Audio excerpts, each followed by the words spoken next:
शशिवदने कंजविलोचने शिरचन्द्रिका मृदुहासिनी आनन्दघन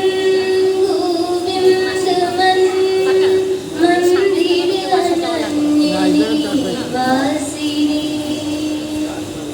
घनश्याम घनहित चादरी घनश्याम घनहित मोरनी हाँ कृष्णा करुणा सिंधु दीनबंधु जगतपते गोपेश गोपिकाकन्द राधाकन्द नमोस्तुते तप्तकाञ्चन गौराङ्गी राधे वृन्दावनेश्वरी वृषभानुसुते देवी प्रणमामि हरिप्रिये कृष्ण कृष्ण जगन्नाथ जानीतां पुरुषोत्तमं परेश परमात्मनं अनादिनिधनं परम् त्वमेव जगतं सृष्टा धाता हर्ता जगद्गुरो त्वमेव चिद्वस्तु रूपं ब्रह्म सुरेश्वरः ॐ अज्ञानातिमिरन्धस्य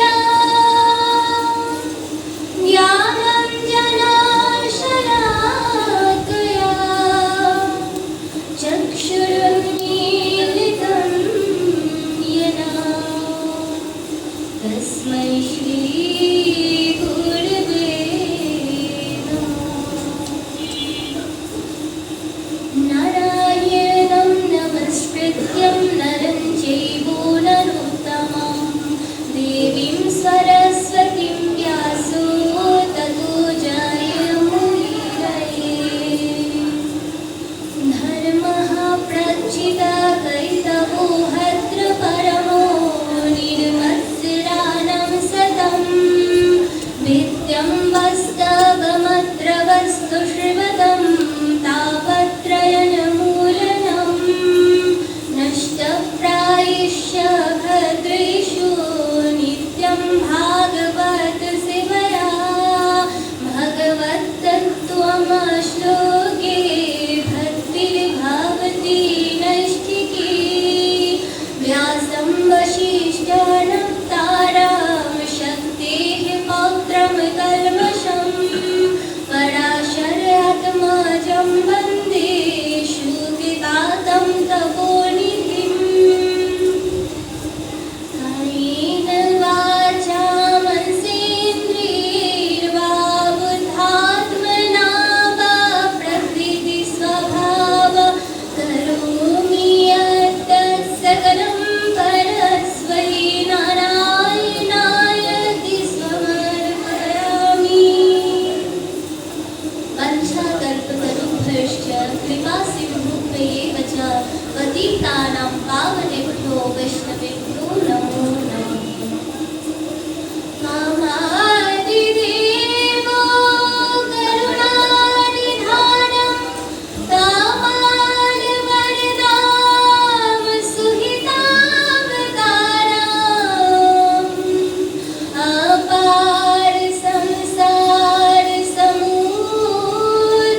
কাউকে বলতে পারছি না, এমনকি বুঝতেও পারছি না।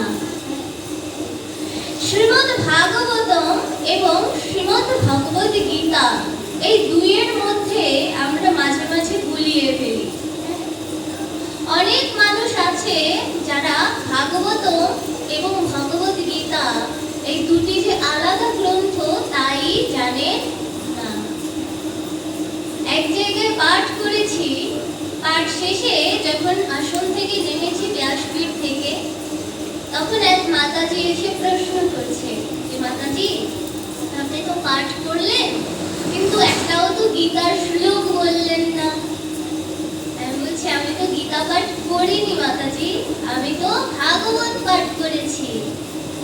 ভাগবত এবং গীতার মধ্যে পার্থক্য কি আগে আমাদের তাই বুঝতে হবে। এই দুটি গ্রন্থই হচ্ছে আমাদের কি জীবনের উদ্ধারের পথ। হ্যাঁ, এই দুটি গ্রন্থই আমাদের জীবনে অত্যন্ত গুরুত্বপূর্ণ। দেখুন গীতায় কি আছে, শ্রীমদ্ ভগবদ গীতা, যেখানে এই যে আপনারা সকলে একবার লক্ষ্য করে দেখবেন, এখানে কি আছে? স্বয়ং ভগবান। আর এখানে কে রয়েছে? অর্জুন। এই অর্জুনটি কে? কুন্তি পুত্র অর্জুন, তাই না? কিন্তু আসলে নয়।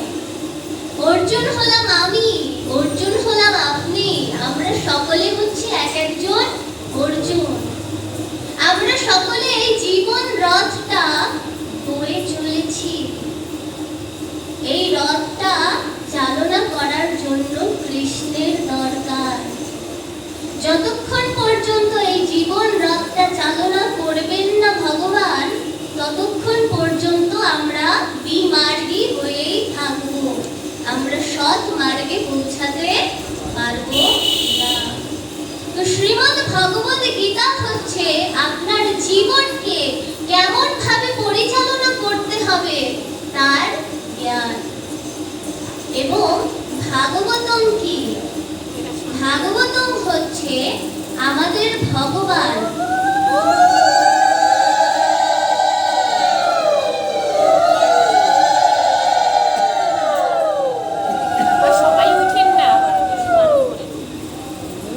সামনে একবার একবার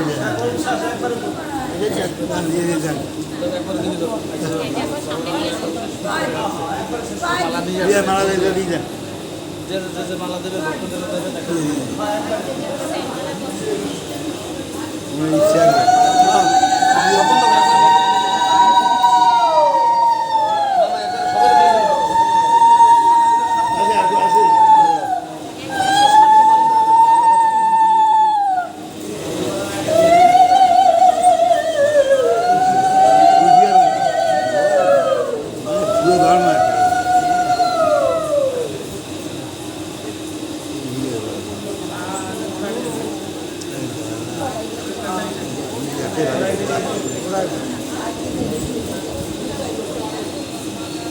হরে কৃষ্ণ।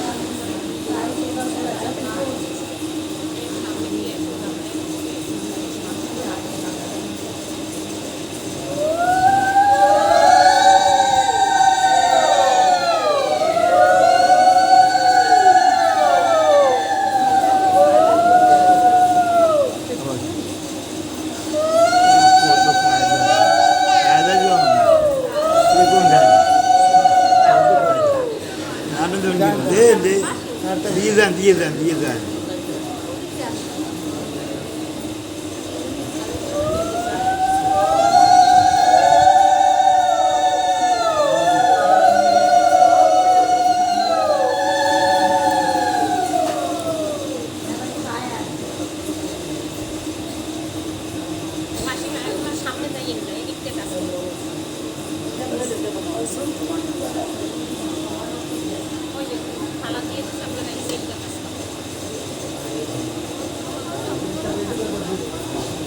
হরে কৃষ্ণ।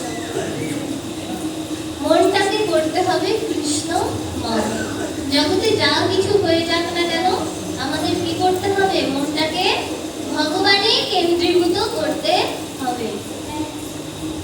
আমাদের পাঠে সচরাচর একটা বিষয় দেখা যায়, হ্যাঁ, যারা নিচে বসে থাকে তারা হয়তো অনুধাবন করতে পারে না, যারা এই ব্যাসপীঠে বসে থাকে তারা বিষয়টা দেখে। বর্তমানে এই গরমকালে এক ধরনের পোকা দেখা যায় সুপারি গাছের মধ্যে, হ্যাঁ, একসঙ্গে থাকে অনেকগুলো পোকা। তো একটাই যদি নাড়া লাগে সবগুলো একবারে চতুর্দিকে ছড়িয়ে ছিটিয়ে যায়। তা আমাদের মানুষদের অবস্থা হচ্ছে এমন। পাঠে বসে আছি, কোথা থেকে একজন আসলো, তাকে দেখে আমরা সবাই ওদিকে ঘুরে যাচ্ছি, কে শুনবে কার পাঠ। আমাদের মনোযোগ রাখতে হবে। বলা হচ্ছে কি, শ্রদ্ধাবান লভতে জ্ঞানম, যে শ্রদ্ধাবান, যার মধ্যে শ্রদ্ধা রয়েছে, সেই কেবলমাত্র জ্ঞান লাভ করতে পারে, এছাড়া কিন্তু জ্ঞান লাভ সম্ভব নয়। আপনার যদি মনে হয় যে এখানে এসেছি, বসেছি, একটু সময় কাটাচ্ছি, পরে প্রসাদ নিয়ে চলে যাব, তাহলে কিন্তু হবে না। হরিধামে এসে অপরাধ করলে তো পাপের ভাগী হতে হবে। তাই জন্য এখানে যতক্ষণ সময় এসেছেন শুধু ভগবানেই মনটাকে কেন্দ্রীভূত করতে হবে। বলছিলাম কি, ভাগবত এবং গীতার মধ্যে পার্থক্য। গীতার কথা তো বলে দিলাম, এবার আসি ভাগবত প্রসঙ্গে। ভাগবত হচ্ছে স্বয়ং ভগবান, ভগবানের বাঙ্গময়ী স্বরূপ হচ্ছে শ্রীমদ্ ভাগবতম। এই ভাগবতে ১২টি স্কন্ধ এবং ১৮,০০০ শ্লোক রয়েছে। কিন্তু আমরা অনেকেই জানি না যে ভাগবত মাত্র একটি খণ্ডে ছিল, ১৮,০০০ শ্লোক এতে ছিল না। সর্বপ্রথম ভগবানের হংস অবতার ভাগবত জ্ঞান করিয়েছিলেন ব্রহ্মাকে। ব্রহ্মা হলেন ১২ মহাজনদের প্রথম মহাজন। মহাজন কারা? আমরা সিনেমায় দেখি না, আগের কালের সিনেমা যারা দেখেছেন ৯০ দশকের, ওই সময় দেখা যেত যে কেউ বিপদে পড়লে মহাজনের কাছে যেত জায়গা জমির দলিল নিয়ে, দলিলটা বন্ধক রেখে তারপরে টাকা নিয়ে চলে আসতো। তো যে হচ্ছে কি এই সাংসারিক রূপে ধনী, যার কাছে অর্থ সম্পদ রয়েছে, তাকে বলা হতো মহাজন। কিন্তু যারা আধ্যাত্মিক রূপে ধনী, আধ্যাত্মিক জ্ঞানে জ্ঞানী, তারাই হচ্ছে সত্যিকারের মহাজন। এমন করে ১২ জন অর্থাৎ ১২ জন মহাজন রয়েছে। কারা কারা? স্বয়ম্ভু নারদ শম্ভু কুমার কপিল মনু প্রহ্লাদ জানক ভীষ্ম বলির বৈয়াস কীর্বয়ম। স্বয়ম্ভু, আমাদের অনেকের মনের মধ্যেই বিভ্রান্তি জন্মায়, কারণ বলা হয় কি শিব শম্ভু স্বয়ম্ভু। আমরা বুঝতে পারি শিব ঠাকুরকে স্বয়ম্ভু বলা হচ্ছে, কিন্তু না, এখানে ব্রহ্মাকে স্বয়ম্ভু বলা হয়েছে। সে হচ্ছে এই ১২ জন মহাজনদের মধ্যে প্রথম। এরপরে কি আছে? নারদ, যাকে রোধ করা যায় না সেই হচ্ছে নারদ। তো নারদকে রোধ করা যায় না, সে এসে কারোর না কারোর জীবনে একটা ঝামেলা পাকিয়ে দিয়েই যাবে। তো দেখুন এরপরে কি বলা হচ্ছে? স্বয়ম্ভু নারদ শম্ভু। তৃতীয় নম্বরে হচ্ছে শম্ভু অর্থাৎ মহাদেব। কুমার, চতুষ্কুমার, সনক, সনাতন, সনন্দ এবং সনত কুমার।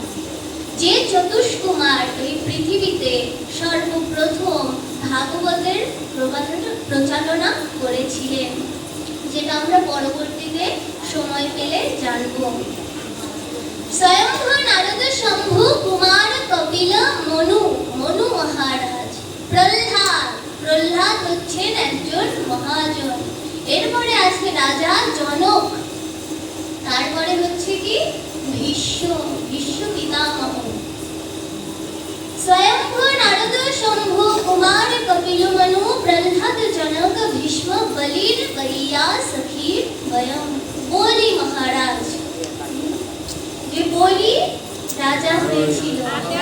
লাগবে সেই বলি। তারপরে হচ্ছে কি বৈয়া সখী, মানে কি এখানে বলা হচ্ছে আমরা দেখুন সমাজে আমরা চিনি না পিতা মাতার নামেই তো সন্তানকে চিনি। এখানে এই যে আমাদের যে সর্ব উৎকৃষ্ট যে ভাগবত বক্তা অর্থাৎ শুকদেব, তাকেও তার পিতার নাম অনুসারে চেনা হয়। বৈয়া সখী মানে ব্যাসের সুখ, ব্যাস হলো তার পিতা এবং তার পুত্র হলো শুকদেব। এবং বয়ম, বয়ম মানে হচ্ছে আমি। আমি বলতে কি আমি শান্তা সরকার? না, আমি নই। যে এই শ্লোকটি বলছেন সে হচ্ছেন যমরাজ। তো দেখুন যমরাজ কিন্তু সকলকে নিতে আসেন না। যারা পরম বৈষ্ণব হয় যমরাজ কেবল তাদেরকেই নিতে আসে, কারণ সে হচ্ছেন পরম বৈষ্ণব, যাকে তাকে নেওয়ার দায়িত্ব তার নয়। আমাদের মতো সূক্ষ্ম ক্ষুদ্র যারা মানুষ রয়েছে তাদেরকে নিতে আসে যমদূতেরা, যমরাজ কখনো আসে না। তো যাই হোক, এই যে ভাগবতম, এই ভাগবতমের জ্ঞান সর্বপ্রথম এই দ্বাদশ মহাজনের প্রথম মহাজন অর্থাৎ ব্রহ্মাকে দান করা হয়েছিল। আর দান করেছিলেন ভগবানের হংস অবতার, যেখানে এই 18,000 শ্লোক বলা হয়নি। মাত্র 4টি শ্লোকের মাধ্যমে সমস্ত ভাগবতের উপদেশ করা হয়েছে। এই কারণে সেই ভাগবতের নাম হচ্ছে চতুশ্লোকী ভাগবত, যেটার ব্যাখ্যা করতে গিয়ে এতগুলো শ্লোকে পরিণত হয়েছে। যেমন রয়েছে কি বেদ কিন্তু একখানা ছিল, সেই বেদটাকে কিন্তু ভাগ করা হয়েছে। আমরা জানি ব্যাসদেবকে চিনি, কিন্তু ব্যাসদেবের কিন্তু আসলে কোনো সঠিক নাম আমরা জানি না, তার স্পেসিফিক কোনো সঠিক নাম নেই।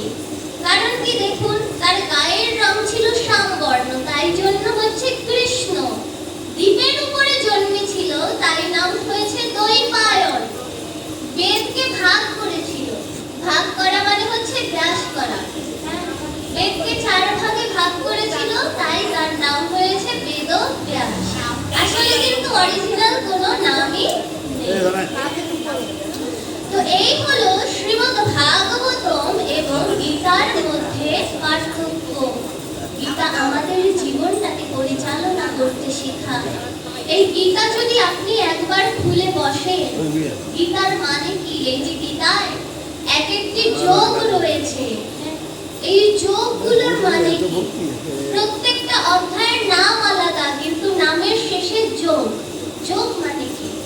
আমরা যোগ করি না, যোগ বিয়োগ, এই যোগ কিন্তু ওই যোগ। মানে কি, একটা ইটের সঙ্গে যদি আমরা আরেকটা ইট জুড়ে দিই তাহলে কি হয়? জেগে যায়। এই যোগের মানে হচ্ছে জাগা। আমরা কোথায় রয়েছি? দুঃখালয়ম অশাশ্বতম। আমরা দুঃখের আলয়ে রয়েছি, মানে আমরা সকলে সেই বিষাদ যোগের মধ্যে রয়েছি। সেই বিষাদ যোগ থেকে ভগবানকে আশ্রয় করে আমাদের উত্তরোত্তর জাগতে জাগতে মোক্ষ যোগে পৌঁছাতে হবে। আর আমরা যখন মোক্ষ যোগে পৌঁছাবো তখন আমরা সেই ভগবত তত্ত্বকে লাভ করতে পারবো। এই কারণে গীতাটা শুধু ঘরের কোণে ফেলে রেখা দেওয়ার বস্তু নয়, এটা হলো কি অধ্যয়ন করার বস্তু। এর মধ্যে রয়েছে পরম জ্ঞান। আমাদের জীবনে কখন কি কষ্ট হচ্ছে আর সেই কষ্ট থেকে কি করে আমরা বের হতে পারবো তা আমরা এই গীতা থেকে জানতে পারবো। কিন্তু আমরা কি করি? আমরা গীতাটাকে ঘরের এক কোণে ঠাকুর ঘরে লাল রঙের একটা কাপড়ে মুড়িয়ে ফেলে রেখে দিই। এটা কখনো ঠিক নয়। একজন গুরুদেব সে কি করেছে জানেন? তার নতুন নতুন শিষ্য হয়েছে, তো একজন শিষ্যকে, একটু ভোলা ভালা রকমের শিষ্য আছে, ওকে এসে বলেছে যে আমি একটু তীর্থ ভ্রমণে যাব। অনেক আগের কালের কথা তো, তীর্থ ভ্রমণে যেত হেঁটে হেঁটে, তার মানে বিশাল সময় লাগবে। বলছে যে আমি তীর্থ ভ্রমণে যাব, আমি তো সাধু মানুষ, আমার কোনো কিছুই নেই, শুধুমাত্র একখানা গীতা রয়েছে। তুমি কি করবে? এই গীতাটার দায়িত্ব নাও, তুমি আমার গৃহে থাকবে এবং এই গীতাকে তুমি কি করবে? যত্নে রাখবে আর অধ্যয়ন করবে। এই কথা বলে সে কি করলো? তীর্থের উদ্দেশ্যে রওনা করলো। কয়েক বছর সময় লাগবে ফিরতে। এখন বললামই তো, শিষ্যটা ছিল একটু ভোলাভালা। ও কি করছে? গীতা তো রাখছে, কিন্তু দেখছে ঘরে বড্ড ইঁদুরের উৎপাত। এখন কি করবে? কিছু তো করার নেই। পাড়া প্রতিবেশীদের কাছে গেছে জিজ্ঞাসা করতে, যেটা হচ্ছে সব থেকে ভয়ানক জায়গা, তাই না?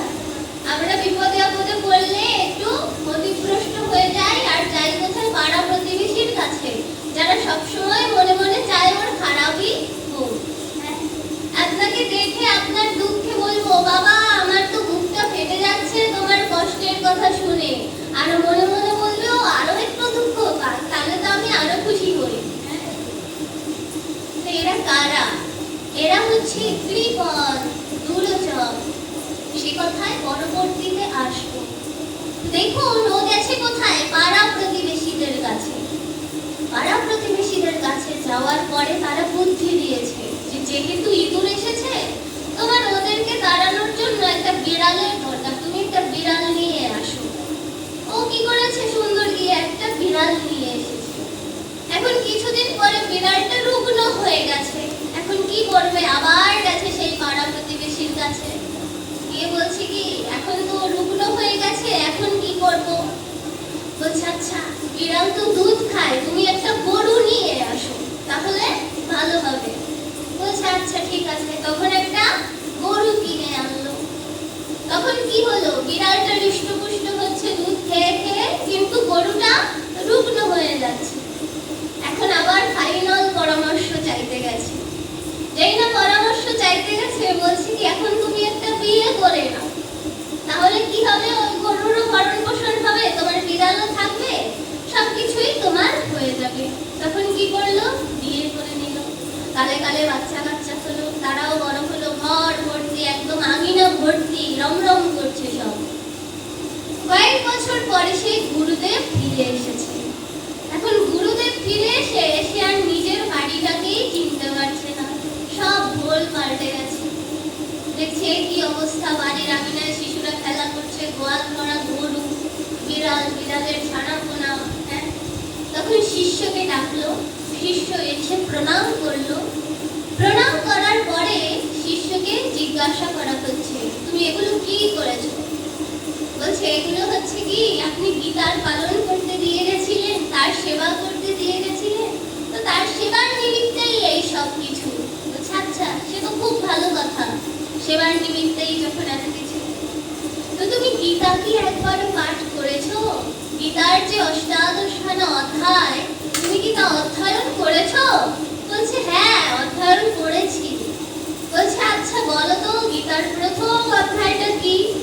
বলছে প্রথম অধ্যায় হলো ইঁদুর, মানে ওই ইঁদুর দিয়েই তো সূচনা হয়েছে। প্রথম অধ্যায় ইঁদুর, দ্বিতীয় অধ্যায় বিড়াল, তৃতীয় অধ্যায় গরু, চতুর্থ অধ্যায় স্ত্রী, পঞ্চম অধ্যায় সন্তান। এরকম করতে করতে করতে করতে 18খানা অধ্যায় কমপ্লিট হয়ে গেছে, কিন্তু সেই গীতা সেই গীতার জায়গায় রয়ে গেছে। আমরা যে এত অনুষ্ঠান করি, এত ধর্মক্ষেত্রে যাই, এত ভজন পূজন করি, নাম সংকীর্তন শুনি, কিন্তু ভক্তির জায়গায় রয়ে গেছি, আমাদের হৃদয়ে আর স্থান পায়। এখানে এসে একটু বসছি, কষ্ট করে হাঁটু ব্যথা হয়ে যাচ্ছে, কষ্ট হয়ে যাচ্ছে, মন মতো প্রসাদ না পেলে রাগ হয়ে যাচ্ছে, তাই না? কত সমস্যা। আবার পাঠ একটু দেরিতে হলে রিক্সা পাওয়া যাচ্ছে না, কতই না সমস্যা। কিন্তু আমাদের কি করা উচিত? একে আশ্রয় করা উচিত। আমরা একে কখনো আশ্রয় করছি না। এই ভাগবত হচ্ছে জীবের কল্যাণ করে। ইয়ে অমর গ্রন্থ, ইয়ে মুক্তি পন্থ, ইয়ে दर्श कराने वाला।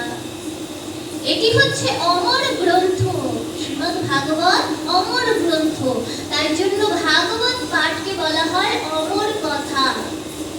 ইহ মুক্তিকণ, এটি আমাদের মুক্তির পথ। তারপরে কি বলছে, ইয়ে পঞ্চম বেদ নিরালা, একে বলা হয় পঞ্চম বেদ। আমাদের চারখানা বেদ রয়েছে না, তো এটাকে বলা হচ্ছে, ভাগবতমকে বলা হচ্ছে পঞ্চম বেদ। হরি দর্শ করানে वाला, হরির দর্শন করাতে পারে এই ভাগবতম।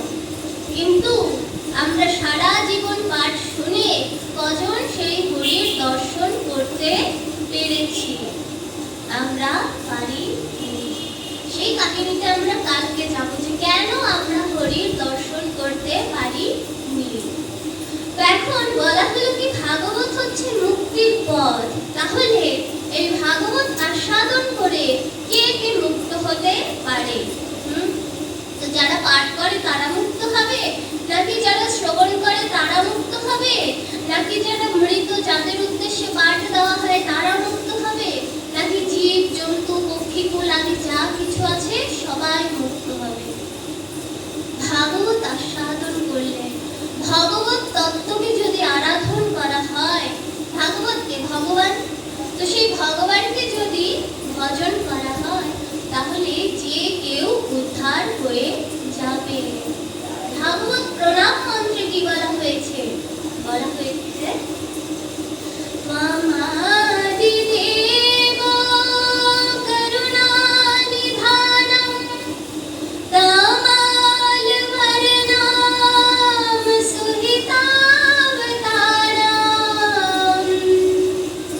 अपार संसार समुद्र सेतु भजामहे भागवत स्वरूपम।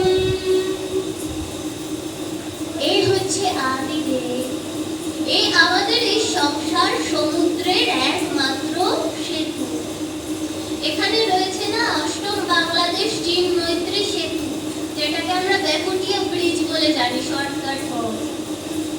তো এই ব্রিজটা ওখানে রয়েছে, কিন্তু তারপরেও যদি আমরা কেউ ব্রিজ পার না হয়ে নদীতে নেমে সাঁতার কেটে পার হওয়ার চেষ্টা করি তাহলে তো আমরা মূর্খ, তাই নয় কি? কারণ এটা খরস্রোতা নদী, ওখানে যদি আমরা সাঁতার কাটতে নামি আমরা ডুবে যাব। তেমনি আমরা যদি এই সংসার রূপী অপার সমুদ্রে সাঁতার কাটার জন্য নামি তাহলে তো আমরা এখানে ডুবে যাব। যেখানে আমাদের ভাগবত ভগবান রূপী ব্রিজ রয়েছে, সেতু রয়েছে, সেই সেতুটাকে আমরা আস্বাদন না করে, সেই সেতুটাকে আশ্রয় না করে আমাদের কি সেই সমুদ্রে নামা ঠিক হবে? কখনোই ঠিক হবে না। দেখুন, ভগবানকে আমাদের সব সময়ের জন্য আশ্রয় করতে হবে। স্বয়ং মহাদেব উপদেশ করে গেছেন। কি উপদেশ করে গেছেন? তিনি বলেছেন, কৃষ্ণ কৃষ্ণ জগন্নাথ জানিতাম পুরুষোত্তম পরেশ পরমাত্মনম অনাদিনিধনম পরম ত্বমেব জগতম সৃষ্টা ধাতা হর্তা জগদ্গুরু ত্বমেব চিদ্ রূপম ব্রহ্ম সুরেশ্বর। কৃষ্ণ কৃষ্ণ, হে কৃষ্ণ, তুমি হচ্ছ জগতের নাথ জগন্নাথ। জানিতাম পুরুষোত্তম, তুমি হচ্ছ পুরুষোত্তম, তুমি হচ্ছ পরমাত্মা, তুমি হচ্ছ সকল চিদের মধ্যেও চিদ বস্তু। মানে কি আমরা জানি না, সচ্চিদানন্দ রূপা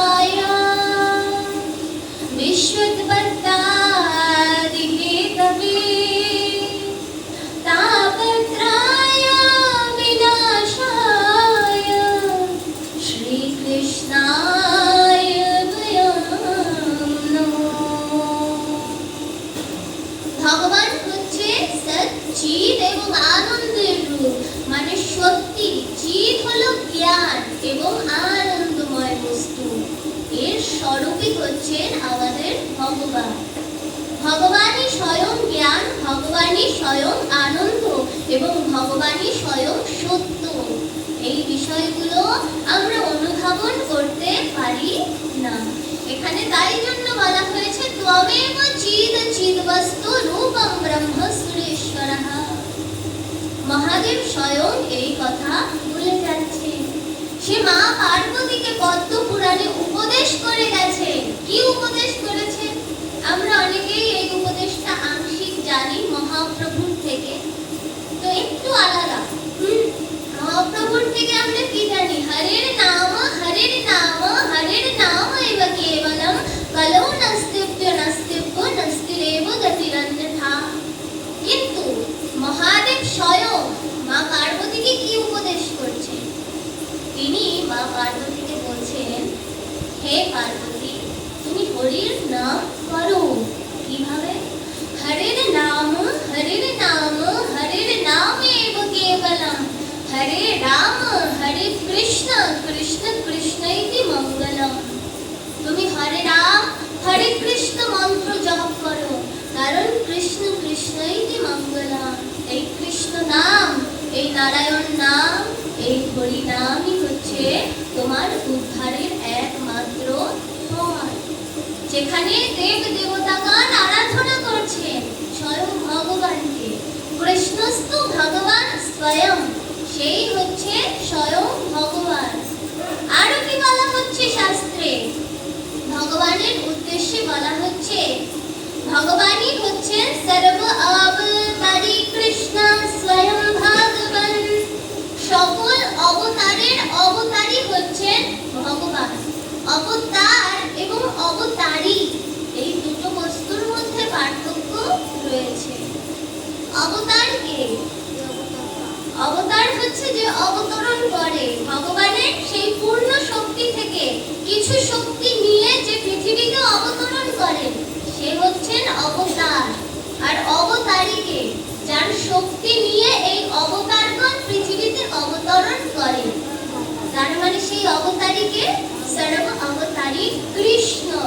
এই কৃষ্ণের থেকেই সকলে তার অবতার রূপ ধারণ করে পৃথিবীতে আসে। তাই জন্য আমাদের সেই হরির নাম করতে হবে। কিন্তু আমরা হরির নাম করতে ভুলে যাই। আমাদের সহজ করে দেওয়া হয়েছে, বলেছে যে তোমরা কি করবে, তোমরা কলিযুগের মানুষ, এত ব্যস্ত এত ব্যস্ত, তো তোমরা কি করো? হাতে কাজ করো, মুখে নাম করো। তোমাদের মালা জপেরও দরকার নেই, হাতে কাজ মুখে নাম করতে বলা হয়েছে। কিন্তু আমাদের সেই সময়টুকুও নেই। আমাদের সেই সময় বার করতে হবে, না হলে কি হবে? পালাবার পথ নেই, জম আছে পিছে। তো আমাদের কিন্তু মৃত্যু কখন আসবে আমরা কেউ বলতে পারি না। আপনি যত বড় হন না কেন, যত ক্ষমতাশীল হন না কেন, যত টাকা পয়সা আপনার থাকুক না কেন, মাইকেল জ্যাকসনকে আমরা সকলে চিনি, তাই না?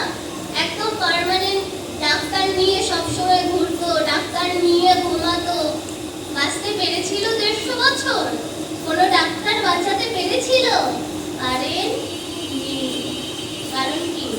যখন মানুষের আয়ু শেষ হয়ে যায় তখন আর কেউই তাকে বাঁচাতে পারে না। একমাত্র নিয়তির লেখন ঘটাতে পারে সেই নিয়তি, এছাড়া আর কেউ ঘটাতে পারে না। তেমনই হয়েছিল, একজন ভক্ত ছিল, সে ছিল একটা প্রাণী, হ্যাঁ মানুষ ছিল না কিন্তু। তো দেখুন, সে হচ্ছে একটি হাতি, তার নাম হচ্ছে গজেন্দ্র। গজেন্দ্র মোক্ষের কাহিনী ভাগবতমে খুব ভালো করে উল্লেখ রয়েছে। অনেক অনেক শ্লোক, অনেক অনেক স্তুতির দ্বারা এখানে সেই আরাধনা, সেই সব কিছু বলা হয়েছে। দেখুন, গজেন্দ্র কে ছিল? হাতিদের মধ্যেও রাজা ছিল। সে কি করেছে? একদিন গিয়েছে নদীতে স্নানের জন্য সন্ধ্যাকালে। তো বলা হয় কি, কাদায় পড়লে হাতি চামচিকাও মারে লাঠি, তাই না? তো হাতি অত বড় একটা জন্তু, অত বড় একটা জীব, ও যদি কাদায় পড়ে যায় ওর কি আর শক্তি থাকে? ওর তো শক্তি থাকে থাকে তার সেই স্থানেই সে শক্তিশালী।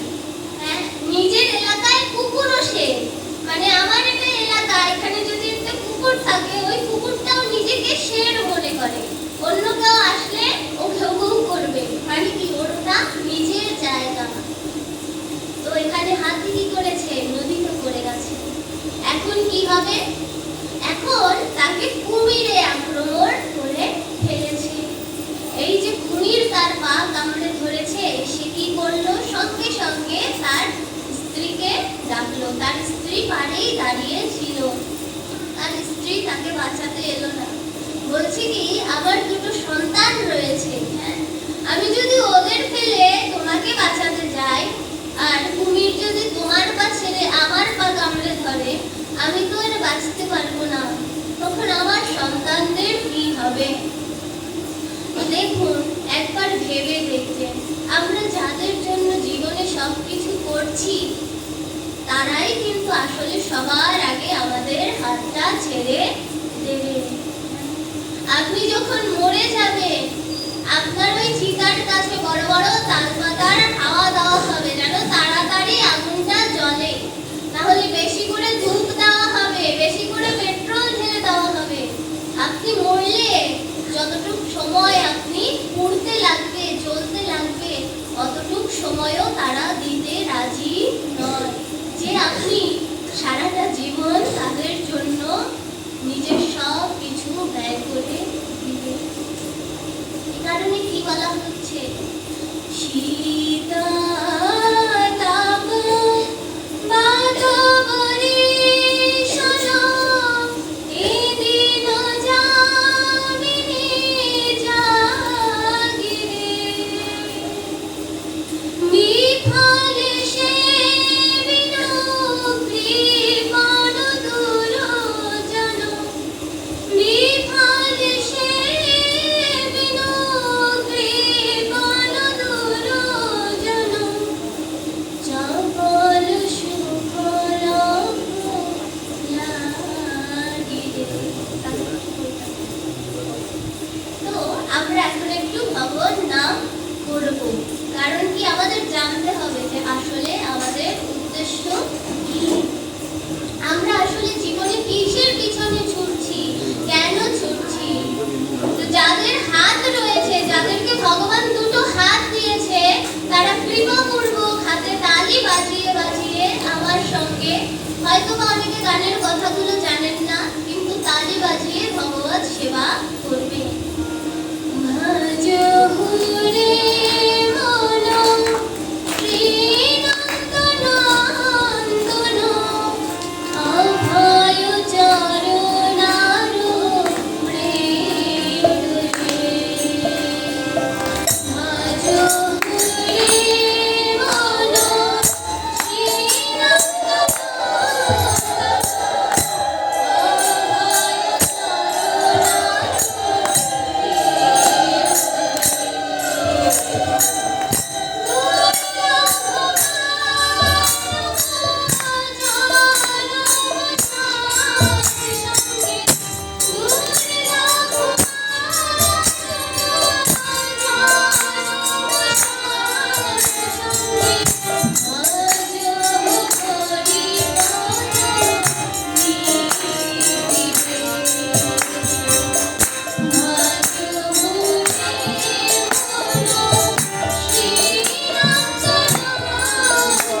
আমাকে সেদিন একটা প্রশ্ন করা হয়েছিল।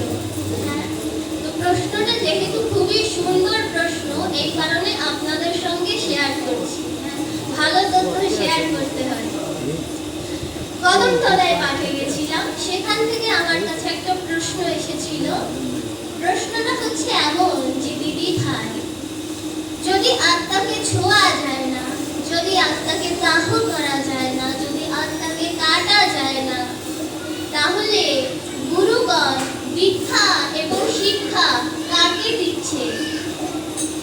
গীতায় বলা হয়েছে না, শ্রীমদ্ ভগবত গীতার 2য় অধ্যায়ে আত্মা সম্পর্কে বলা হয়েছে, নৈনম ছিন্দন্তি শস্ত্রাণি নৈনম দাহতি পাবকা না চৈনম ক্লেদয়ং তাপো না শুষায়াতি মারুতা। আত্মাকে অস্ত্রের দ্বারা ছেদন করা যায় না। নৈনম দাহতি পাবকা, আত্মাকে আগুনের দ্বারা দাহ করা যায় না। তারপরে কি বলা হচ্ছে? আত্মাকে জলের দ্বারা ভেজানো যায় না, বাতাসের দ্বারা শুকানো যায় না। তাহলে গুরু দীক্ষা এবং শিক্ষা কাকে দিচ্ছে? আমাদের বেশিরভাগ ভজনে, কীর্তনে আপনারা একটা কথাই শুনবেন, এখানেও শুনলেন, ভজ গুরে মন। তারপরে বলা হচ্ছে কি, মনে রে কৃষিকাজ জানো না, মনে রে কৃষিকাজ জানো না। এই যে যত সব ভজন আপনারা শুনবেন, বেশিরভাগ ভজনে একটা কথাই বলা হচ্ছে, মনকে উদ্দেশ্য করে। আমাদের রয়েছে কি, প্রথমে রয়েছে অন্নময় কোষ, মানে আমাদের এই দেহ। হ্যাঁ, এই অন্নময় কোষকে আশ্রয় করে আমাদের এই দেহতত্ত্ব জীবিত রয়েছে। আমরা তো অন্নের দ্বারা বাঁচি, তাই না? না খেয়ে কি আমরা বাঁচতে পারবো কি? পারবো না। ভজন পূজন যাই করুক না কেন, আগে আমাদের অন্নের প্রয়োজন। তারপরে কি রয়েছে? আমাদের মনোময় কোষ রয়েছে। এই মনটা হচ্ছে বড্ড চঞ্চল, তাই জন্য তো রাধারানীর কাছে ভক্তগণ আকুল আবেদন নিবেদন যাই বলুন তাই জানাচ্ছে। কিভাবে জানাচ্ছে? ये मन बड़ा चंचल है, कैसे तेरा भजन करूं, जितना इसे समझाऊं उतना ही मचल जाए, राधे तेरे चरणों की, श्यामा तेरे चरणों की, यदि भूल भी बन जाए, सच कहती हूँ राधे, तकदीर ही बदल जाए, राधे तेरे चरणों की। হে রাধারানী, এই মন হচ্ছে বড্ড চঞ্চল, আমি কিভাবে তোমার ভজন করব? যতই একে আমি বোঝাই, এ ততই উন্মত্ত হয়ে যায়। যদি আমি তোমার চরণের ধুলাও হয়ে যেতে পারতাম, তাহলে সত্যি বলতাম, আমার এই ভাগ্য, আমার এই কপাল পরিবর্তিত হয়ে যেত। কিন্তু আমরা কজন সেই ধুলা হতে পেরেছি? আমাদের তো অহংকারে মাথা নত হয় না।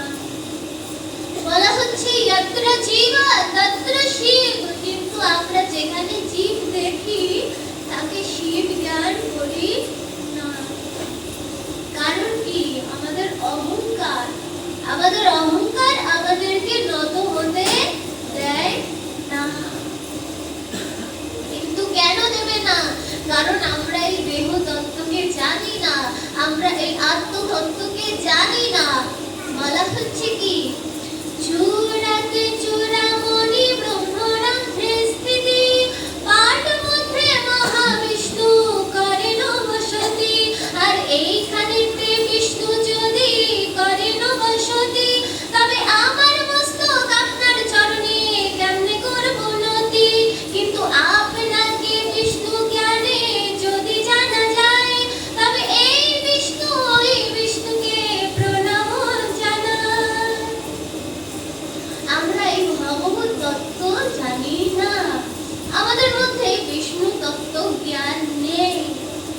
কারণে আমাদের মাথা নত হয় না। আমরা বুঝতে পারি না আমার মধ্যেও যে আত্মা রয়েছে, একটা কুকুরের মধ্যেও সেই সেম আত্মা রয়েছে, সেই একই আকৃতির আত্মা রয়েছে, কিন্তু আমরা বুঝতে পারি না। ভগবান আজকে আপনাকে মানুষ করে পাঠিয়েছে, কিন্তু ভুলবেন না আমরা হচ্ছি কি দেহতত্ত্ব, আমাদের বারবার জন্ম হচ্ছে। আদিগুরু শঙ্করাচার্য বলে গেছেন, কি বলে গেছেন? পুনরপি জন্মম পুনরপি মরণম পুনরপি জননী জঠরে শয়নম ইহ সংসারে বহুদুস্তারে কৃপয়া পারে পাহি মুরারে ভজ গোবিন্দম গোবিন্দম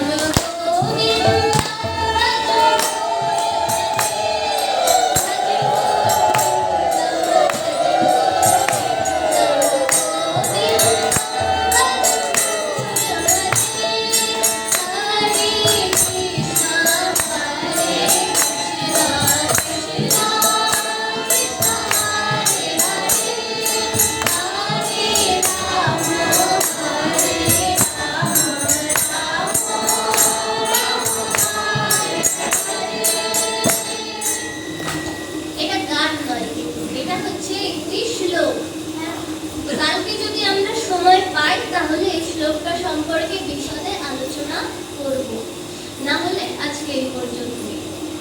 এখানে আদিগুরু শঙ্করাচার্য উপদেশ করে যাচ্ছে, এখানেও মনকে বলা হচ্ছে, হে মূঢ়মতি, হে মূর্খ মন, তুমি গোবিন্দের ভজনা করো, না হলে কি হবে? পুনরপি জন্মম পুনরপি মরণম, তোমার বারবার জন্ম হবে, বারবার মৃত্যু হবে। পুনরপি জননী জঠরে শয়নম, পুনরায় আবার জননী জঠরে শয়ন হবে। কিন্তু এই সংসারে যে সবথেকে দুস্তর ভগবান নাম, ভগবত তত্ত্ব, সেই তত্ত্ব তোমার লাভ হবে না। তাই জন্য হে মূর্খ মন, তুমি কি করো? ভজ গোবিন্দ, তুমি গোবিন্দের ভজনা করো, কিন্তু আমরা সেই ভজনা করছি না। তো এখানে কি বলা হচ্ছিল? সেই গুরুর কথা, যে গুরু কাকে উপদেশ করছে। এই যে মনোময় কোষ, আমাদের মনটা যে বড্ড চঞ্চল, এটাকে কি করতে হয়? বশে আনতে হয়। একটা কুকুর যদি রাস্তার কুকুর হয় তাহলে আপনাকে দেখে ঘেউ ঘেউ করবে, কিন্তু ওটা যদি আপনার পোষা কুকুর হয় তাহলে কি করবে? আপনি যদি বলেন রুটিটা খা, ও কিন্তু খাবে। আপনি যদি বলেন ওটা খাস না, ও কিন্তু খাবে না, সব কথা শুনবে। তেমনি আমরা যদি গুরুর আশ্রয় গ্রহণ করি তাহলে কি হবে? আমাদের এই যে মনটা না, এই মনটা স্থির হবে। গুরু আমাদের যেটা করতে বলবে আমরা সেটা করব, যেটা বারণ করবে সেটা আমরা করব না। তাহলে আমাদের মনটা শান্ত হচ্ছে না গুরুর আদেশে। গুরু দত্ত বীজ রোপণ করে ভক্তি বাড়ি সেচে দেনা। আমাদের সেই গুরুর প্রদত্ত যে বীজ মন্ত্র, সেই বীজ মন্ত্রটাকে রোপণ করতে হবে। আমরা সকলে দীক্ষার প্রথম স্তর পর্যন্ত তো যাই ঠিকই, কিন্তু এর পরবর্তী স্তরগুলো আর পালন করি না। ওই বীজটুকু শুধু আমরা আনি, কিন্তু বীজটাকে আর রোপণ করি না।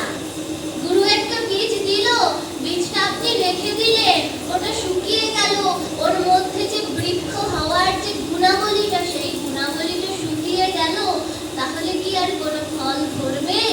কোনোদিন ফল ধরবে না। সেই বীজটাকে রোপণ করতে হবে। শুধু রোপণ করলে হবে না, রোপণ করে তাকে ভক্তিরূপী নয়নের ধারা সেচন করতে হবে। আর আমরা যদি সেই ধারা সেচন করতে না পারি, শুকনো ভূমিতে কি গাছ জন্মে? জন্মে না। সেখানে জলধারা দিতে হয়। এই যে বৃষ্টি না হলে কৃষকেরা হাহাকার করে না, যে একটু বৃষ্টি হোক, বৃষ্টি হোক, না হলে ফসল ফলবে না। তো আমাদের সেই অশ্রুরূপী বৃষ্টি ঝরাতে হবে।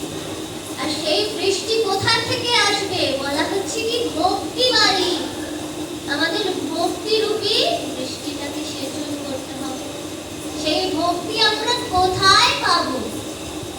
বৃন্দায় তুলসী দিব্যে প্রিয়ায় কেশবস্য চা কৃষ্ণ ভক্তি প্রদে দেবী সত্যবতে নমো নমঃ। একে কৃষ্ণ ভক্তি প্রদানকারী, একে আমাদের আশ্রয় করতে হবে। এই যে বৈশাখ মাস, তুলসী দেবীর বিশাল মাহাত্ম্য। বৈশাখ মাসে তুলসীতে জলধারা দিতে হয়, তুলসী পরিক্রমা করতে হয়, তুলসীতে প্রদীপ প্রজ্বলন করতে হয়, দীপ দেখাতে হয়। কিন্তু আমরা কতজন করি?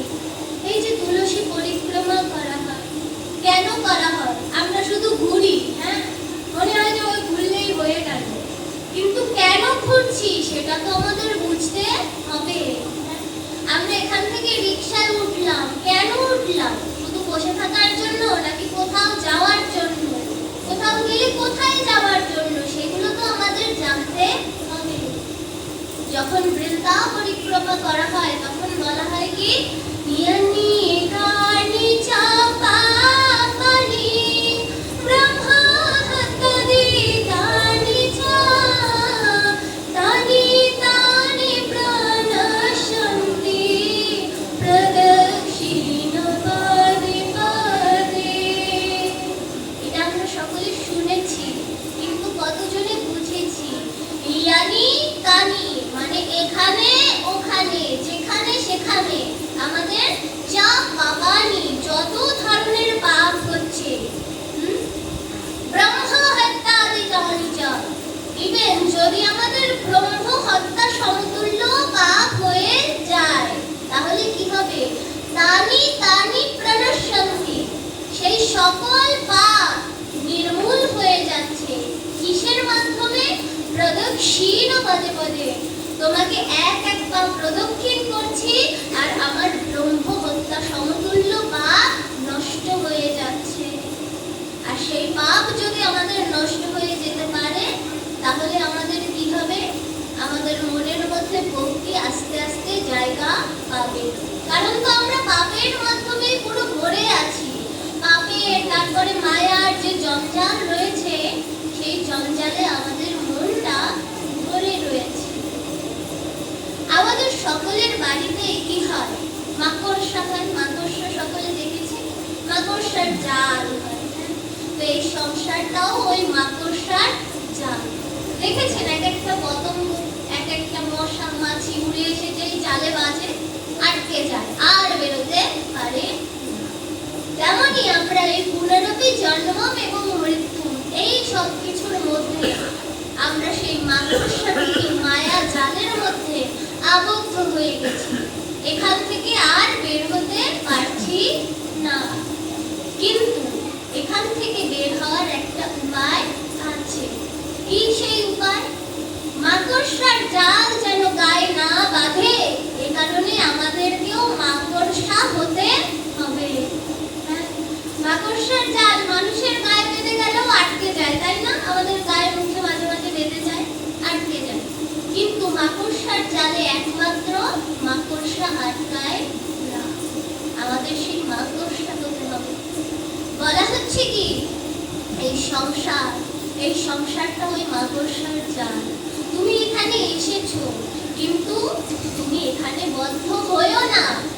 তুমি তোমার কর্তব্য কর্ম পালন করো, কিন্তু এর প্রতি তুমি মোহাবিষ্ট হইও না। আমরা এই মোহের কারণে, এই মায়ার কারণে আমরা কি করি? এখানে আবদ্ধ হয়ে যাই, এই জালে আটকে যাই। এর থেকে আমাদের মুক্ত করতে পারে একমাত্র হরি নাম। আমরা কি করেছি? শীত, তাপ, বাত, বরিশন যা কিছু রয়েছে, এই সব কিছু জেগে, দিন যামিনী, দিন এবং রাত জেগে জেগে আমরা কি করেছি? বিফলে সেবিত আমরা সেবা করেছি তাদের কৃপণ গুরুজন, যারা কৃপণ, যারা গুরুজন, যাদেরকে আমরা আপন মনে করছি, তারা আসলে আমাদের গুরুজন। সারা জীবন সন্তানদের জন্য খাটাখাটনি করবে, সারা জীবন পরিবারের জন্য জীবনটাকে উৎসর্গ করে দেবে, শেষ বয়সে এসে শুনবে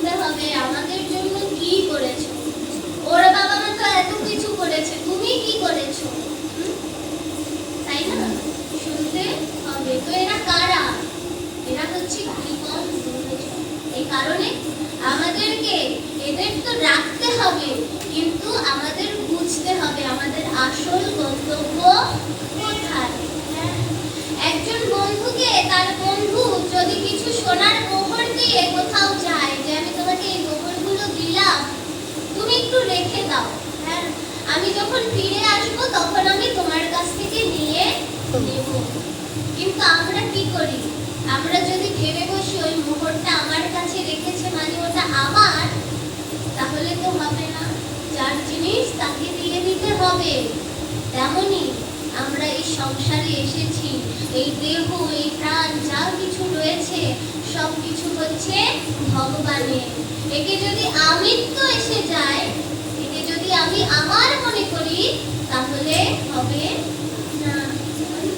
তো এই গুরু কি করছে, এই মনকে দীক্ষা দিচ্ছে, এবং মনকে দীক্ষা দেওয়ার পরে কি হচ্ছে, মনোময় কোষের পরে আসছে জ্ঞানময় কোষ, যে কোষটা আমাদের জ্ঞান তত্ত্বকে ধারণ করে থাকে। তো এই জ্ঞানময় কোষটা কি করছে, এই জ্ঞানময় কোষটার জন্য আর একজন গুরুর প্রয়োজন রয়েছে।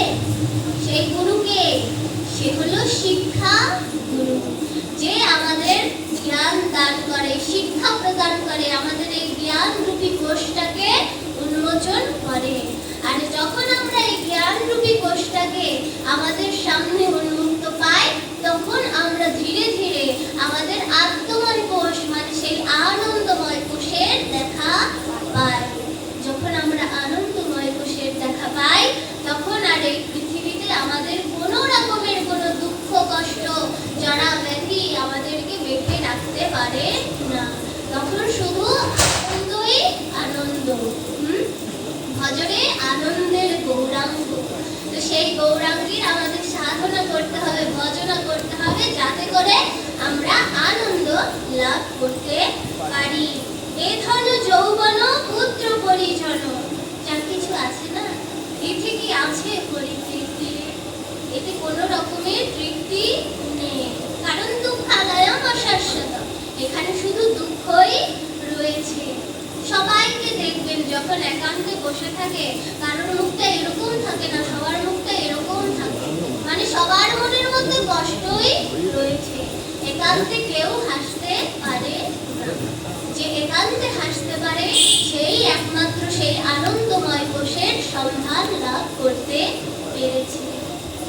কমল তল চল জীবন টলমল, আমাদের জীবনটা কেমন পদ্ম পাতায় জলের মতো, এই আছে এই নেই, একটু নাড়া লাগলেই পড়ে যাবে।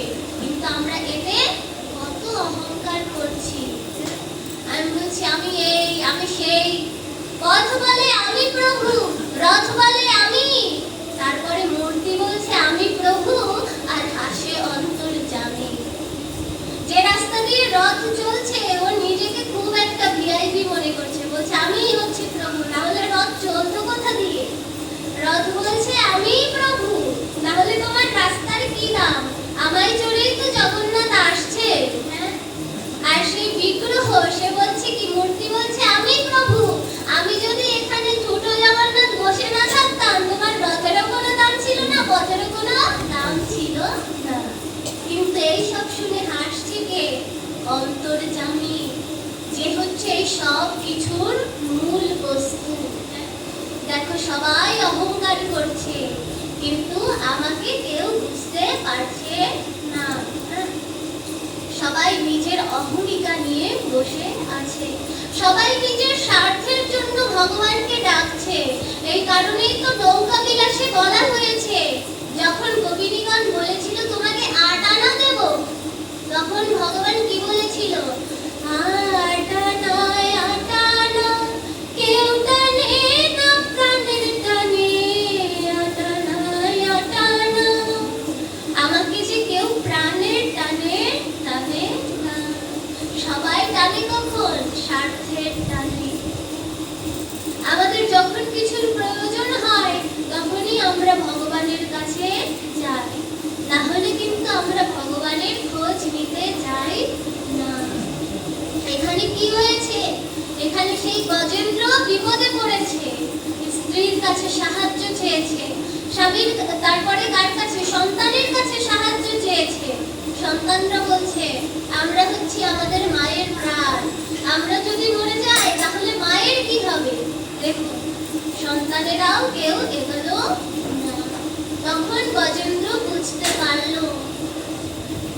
গজেন্দ্র এটা বুঝতে পারলো যে আসলে এই সংসার কতটা দুর্বল। যাদের জন্য আমাদের সারা জীবনটাকে আমরা উৎসর্গ করব, তারা আমাদের জন্য কিছু উৎসর্গ করতে রাজি নয়। তখন গজেন্দ্র অবশেষে কি করলো, পাশে ছিল পদ্ম ফুল সুরে তুলে নিয়ে, আমাদের মতন তো হাত পা নেই, ওরা কি করবে, ওরা তো পশু। এই জন্য আমি পাঠে বলি, আপনারা বুঝতে পারেন না অনেকে, যে তোমাকে এই জন্য ভগবান হাত দিয়েছে, এই হাতটাকে ভগবানের সেবায় কাজে লাগাও।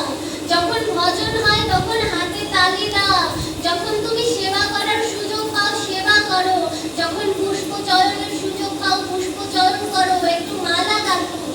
এই একটা মাস পাঠ হয়, সবাই বাড়ি থেকে একটু মালা গেঁথে আনো।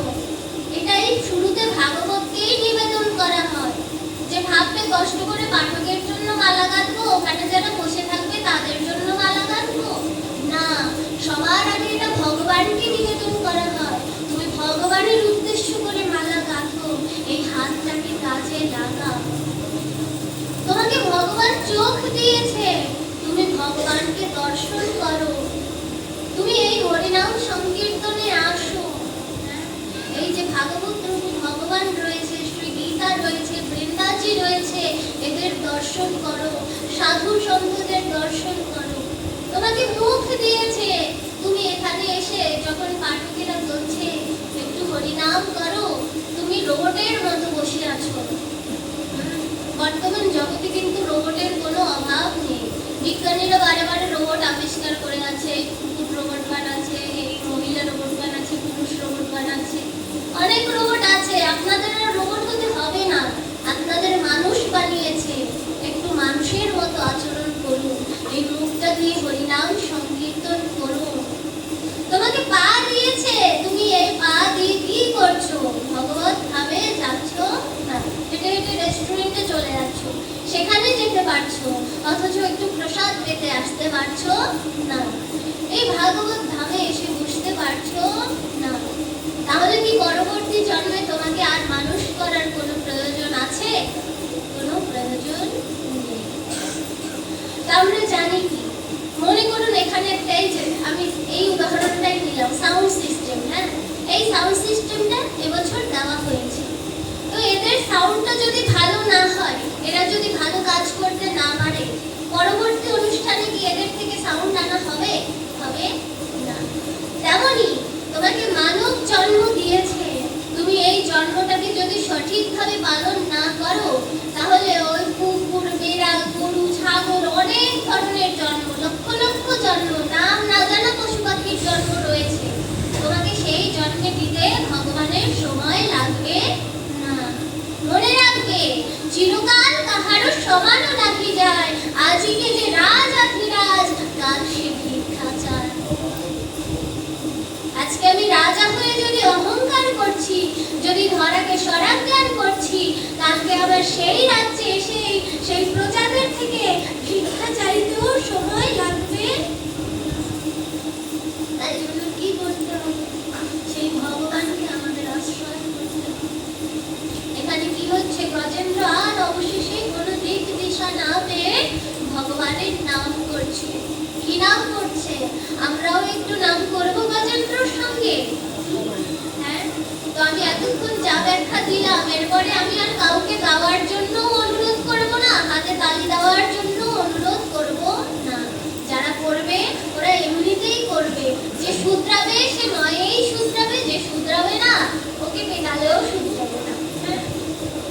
শ্রীমন্নারায়ণ নারায়ণ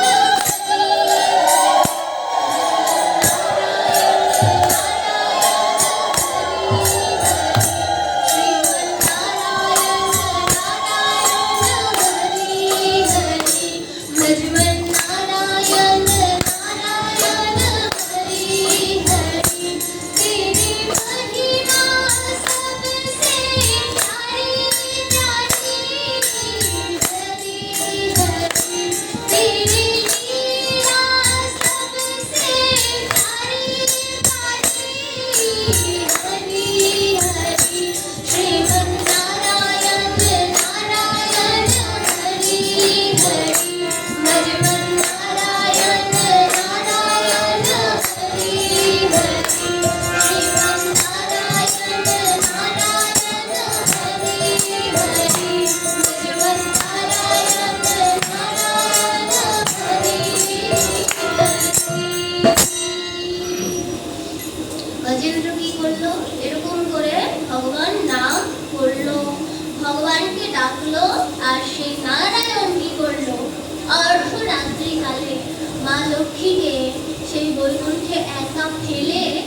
তখন গরুর অজ্ঞান হয়ে পড়ে গেছে, হ্যাঁ, যেটাকে আমরা সেন্সলেস বলি। এই গরমে অনেকে হিট স্ট্রোক করে না, তো ও কি করেছে, ও স্ট্রোক করেছে, হ্যাঁ।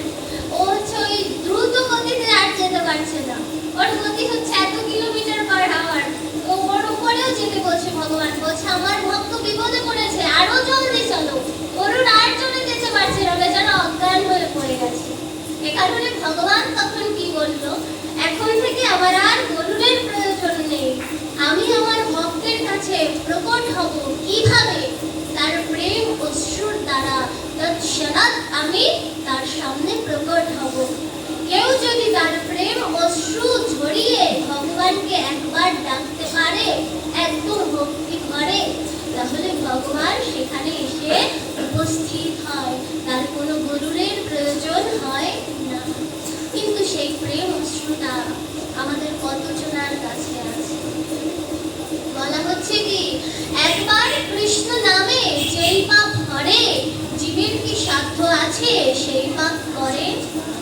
সাধ্য নাই। কিন্তু এখানে আরো একটি কথা আছে, একবার কৃষ্ণ নামে যেই পাপ করে, জীবের কি সাধ্য আছে সেই নাম করে?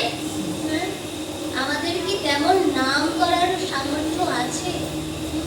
একবার কৃষ্ণ নামেই কৃষ্ণ এসে হাজির হয়ে যায়, কিন্তু আমরা কি সেরকম নাম করতে পেরেছি? তাহলে তো নাম কীর্তন যারা করতো ওরা রোজ ভগবানের দর্শন পেত। আমাদের ভক্তি হচ্ছে কি, দুয়ানা চারানার ভক্তি। দেখে কেমন ভক্তি? আমি এরকম ভক্তি দেখাতে পারি না, এই জন্য আপনাদের প্র্যাকটিক্যাল দেখাতে পারছি না, কিন্তু বলছি, হ্যাঁ, মনোযোগ সহকারে শুনুন। চারানার ভক্তিটা কি? এইরকম কীর্তন আগের কালে আনাই চলতো তো, চারানা দুয়ানা আটানা এরকম করে। তো কীর্তন হচ্ছে, এক গ্রামে কীর্তন হয়েছে, তো কমিটি কীর্তন দিয়েছে। তো সেখানে একটা দল এসেছে, এত ভালো দল, তারা এত সুন্দর কীর্তন করে। কীর্তন করতে করতে দেখেন না, ধুলায় গড়াগড়ি খায়, একেবারে খেয়ে গিয়ে আবার উঠে আরেক জায়গায় সিগারেট খায়, সেটা পরের কথা, কিন্তু আগে তো গড়াগড়ি খায়। মানুষ তো আবার ওটাই দেখে। কি করছে দেখছেন, ওরকম গড়াগড়ি খাচ্ছে, আধা ঘন্টা পরে রয়েছে, আর ওর উপরে আরো ভক্তগণ গিয়ে পড়ে রয়েছে। মাঘ মাসের সময় কি সুন্দর পরিবেশ, একদম সকলে বসে বসে কীর্তন শুনছে, মন ভরে যাচ্ছে। ওইটা আবার অন্য কমিটি দেখে নিয়েছে পাশের গ্রামে। তারা বলছে কি, তোমাদেরকে আমরা একটু নিতে চাই, আমাদের গ্রামের পূজা কমিটিতে নিতেছে, তোমরা ওখানে গিয়ে একটু কীর্তন করবে, হ্যাঁ, কিন্তু শর্ত একটাই, তোমরা এখানে দুয়ানা পেয়েছো, আমরা তোমাকে আরো দুয়ানা বাড়িয়ে দেবো, মানে 4 আনা দেবো। হ্যাঁ, কাজ কি? কাজ হলো আরো ভক্তি দেখাতে হবে। আর ওই যে ওখানে আধা ঘন্টা পড়েছিলি অজ্ঞান হয়ে, আমাদের এখানে 1 ঘন্টা 2 ঘন্টা তো মিনিমাম পড়ে থাকতে হবে। তখন কি হয়েছে, এই পাঠের মানে এই কীর্তনের আয়োজন হয়েছে এরকম বৈশাখ মাসে। তখন কি হয়েছে, ওই কীর্তন করতে করতে করতে করতে এরকম ধুলায় পড়ে গেছে, ভাব দেখাচ্ছে, কাঁদছে, হ্যাঁ, ভাব দেখাতে দেখাতে শুয়ে পড়েছে, মানে অজ্ঞান হয়ে গেছে। এর আগে কি করেছিল, সবাই এসে জড়িয়ে ধরেছে একেবারে, হ্যাঁ, শুয়েছিল, আর এবারও এসেছে, সবাই জড়িয়ে ধরেছে। কিন্তু আমি বলেছি তখনকার সময়টা ছিল মাঘ মাস, মানে শীতকাল, সবাই জড়িয়ে ধরেছে, কত আনন্দই লেগেছে, শীতের মধ্যে ঘুম পেয়েছে। এখন সময় কি, বৈশাখ মাস, হ্যাঁ, এখন একজন জড়িয়ে ধরুক না, আমি বুঝি পাঠের শেষে যখন আমাকে জড়িয়ে ধরা হয়, তখন আমি বুঝি কেমন লাগে। তো ওর উপরেও 5-6 জন এসে ওরকম করেছে, আধা ঘন্টা তো দূর, 15 মিনিট কষ্টে সষ্টে, তারপরে ভাবছে আমি এখন হিট স্ট্রোক করে মরেই যাবো, উঠেছে চিৎকার করে, এবার খাবো, এবার সরো, হ্যাঁ, তোমার 2 আনার জায়গায় 4 আনা তুমি নিজের পকেটে রাখো, আমার কোনো আনার দরকার নেই, হ্যাঁ, আমার জীবনে 16 আনা পূর্ণ হয়ে গেছে। তো এরকম আমাদের কি করতে হবে, আমরা 4 আনার ভক্তি দেখাতে যাব না। যদি আমাদের মনের মধ্যে সেই 2 আনার পিওর ভক্তি থাকে, ওই অতটুকুই সত্যিকারের ভক্তি আপনি ভগবানের চরণে দেখান, তাতেও আপনার মঙ্গল হবে। কিন্তু আপনার মনের মধ্যে ভক্তি